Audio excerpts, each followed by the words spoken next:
Queridos jóvenes estudiantes de la carrera de arquitectura en la materia de estática de las estructuras. Hoy vamos a desarrollar el tema relacionado con el centro de gravedad de figuras planas, donde tenemos densidad constante. Vemos nosotros ahí en el ejemplo que se plantea un ejercicio donde tenemos un área cualquiera sobre un sistema de referencia XY, un área cualquiera, como están viendo acá. Que evaluar el centro de gravedad. El centro de gravedad de esta figura es complejo porque lógicamente la figura es irregular, ¿no es verdad? Entonces, ¿qué hacemos? Particionamos esa área en áreas más pequeñas, en las áreas que sean necesarias, sobre áreas conocidas, centros de gravedad de áreas conocidas. Bien, entonces tenemos para área 1 tiene la componente X1, Y1, área 2 componente X2, Y2, área 3, X3, Y3, área sub n, X sub n y Y sub n, ¿correcto? Entonces, X barra va a ser igual a la sumatoria de las A sub I, Y sub I, partido entre la sumatoria de las áreas. Si lo expresamos en términos de análisis diferencial integral, va a ser la integral va a ser igual, la sumatoria va a ser la integral de x diferencial a dividido entre la integral de la diferencial del área, que va a ser el área total. En y sería lo mismo, el área sub i, el y sub i partido entre el área total. O lo que es lo mismo, la integral de y diferencial área partido entre la integral de la diferencial del área. Tenemos nosotros centro de gravedad de figuras simples, figuras conocidas del área de un rectángulo con vértice, sistema de referencia con vértice con centro de un vértice. Vamos a tener que la componente del centro de gravedad en y va a ser la base partida entre 2. Y en y va a ser la altura partida entre 2. En el círculo, con un sistema de referencia tangenciando al círculo, el X barra va a ser igual al diámetro sobre 2 y el Y barra va a ser el diámetro sobre 2. ¿Correcto? Ahora, en la mitad de un círculo, el centro de gravedad en X va a ser igual diámetro partido entre 2, o igual al radio, y en Y va a ser 2R partido entre pi. En la cuarta parte de un círculo tenemos que X barra igual a Y barra y vale 4R, 4 veces el radio partido entre 3pi. Y donde el radio sabemos que es el diámetro partido entre 2.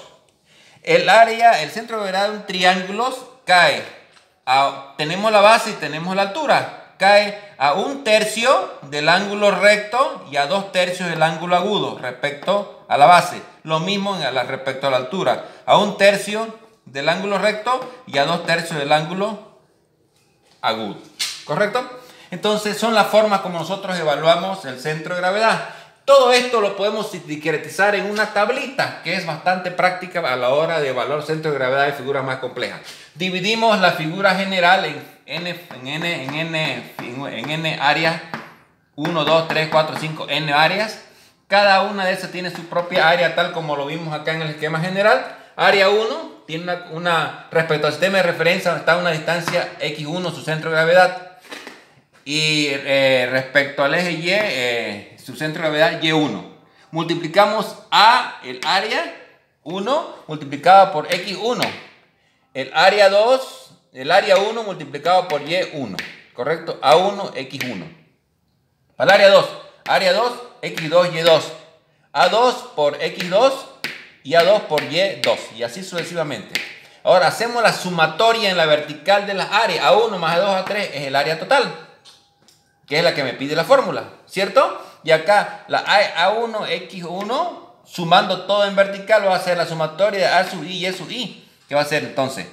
Y en Y va a ser lo mismo, la sumatoria de la A sub I y Y sub I en vertical tenemos la sumatoria total, ¿correcto? Entonces en X barra dividimos este de aquí dividido entre este de acá, que va a ser la componente del centro de gravedad en el eje X.